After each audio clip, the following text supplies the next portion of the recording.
चल तेरा रहे रंग बिरंगा ऊंचा आसमां से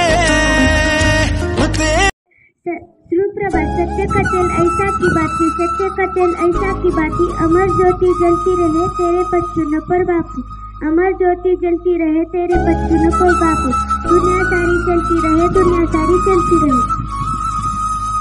Yes, welcome to respected principal sir, all teacher and my dear students. Greetings to all on the occasion of the birth anniversary of Gandhiji and Lal Bahadur Shastri. Firstly, I request our principal sir and all teachers, please worship the photo of Mahatma Gandhiji and Lal Bahadur Shastri ji.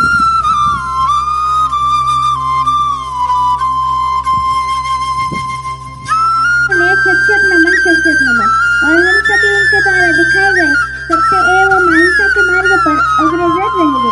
वहीं दूसरी or देश के सच्चे देशभक्त व देश के सबसे प्रिय नेता लाल बहादुर शास्त्री की जयंती पर उनको शिक्षक नमन, शिक्षक नमन।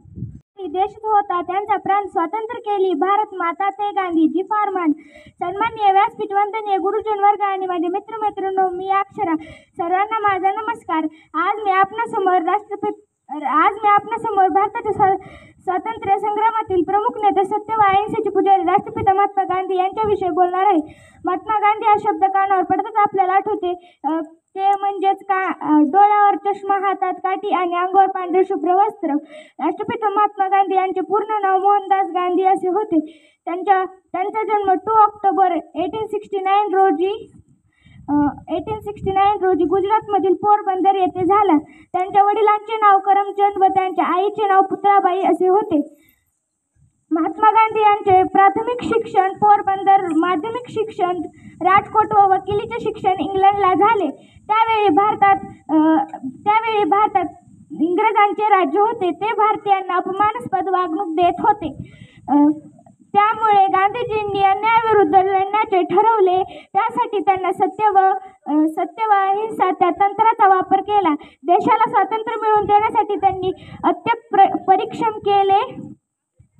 त्यांनी इंग्रजाविरुद्ध असहकार आंदोलन, सविनय कायदेभंग, दांडी येथील मिठाचा सत्याग्रह, भारत छोडो आंदोलन ई आंदोलन केले। चले जाओ भारत छोडो अशा घोषणा देत इंग्रजांना पळून लावले। अखेर अनेक प्रयत्नांमुळे 15 ऑगस्ट 1947 रोजी भारत स्वतंत्र झाला। त्या शांततेच्या मार्गाने लढ देण्या अशा थोर देशभक्तांना माझा कोटी प्रणाम। जय हिंद, जय भारत।